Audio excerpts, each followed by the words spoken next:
static over the past week. We've seen a large anticyclone settling down across the country. Sunshine's been a little bit difficult to come by, but there hasn't been too much in the way of rain. But it's all about to change because the anticyclone's going to move away.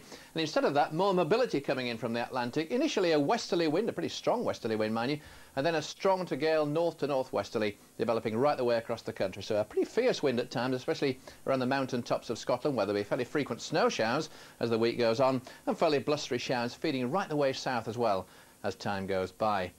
Well, things are still pretty quiet today. A lot of gloomy weather about. The brightest weather really out in the west there, far southwestern parts of England, up into Northern Ireland, southwest Scotland. But elsewhere, well, the odd patch of drizzle still coming through, but most of that should peter out through the afternoon. And even these eastern fringes of both Scotland and England could get a little bit brighter. Could be a little bit of sunshine coming through, but I think the real winner today is still going to be the rather overcast and leaden skies across much of the country. Temperatures, though, are really not too bad for this time of the year, around about 9 to 11 degrees. Now, tonight we could see a touch of frost in the southeastern corner. There's cold continental air beginning to move westwards, and elsewhere where you get some starry skies, though not guaranteed, of course, there could just be a touch of frost on the ground. But I think as we go through the week, we're going to see more extensive frost developing.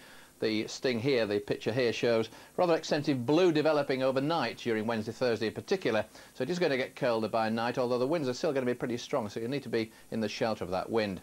Overnight tonight, though, you are going to find some more persistent and heavier rain coming in across the far northwest of Scotland. Elsewhere, still some drizzle to watch out for, mainly across northern England and down through the Midlands. That's how things will look then during Monday morning, with some more wet weather coming down across Scotland, followed in turn by brighter and showery weather. And as the cold air begins to dig in the far northwest, some of those showers eventually by the end of the day will turn a little bit wintry. I think we're going to find some sunshine breaking through in these more southern and eastern parts, so it may well be a little bit misty and overcast, some thicker patches of fog possible just for a time in the morning.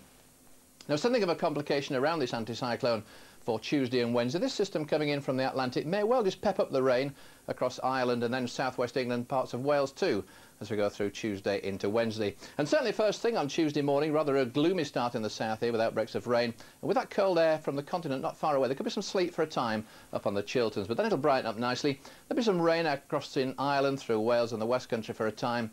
But really for most parts of the country, for Wednesday, Thursday and Friday, is a mixture of sunshine and rather wintry showers. Bye-bye.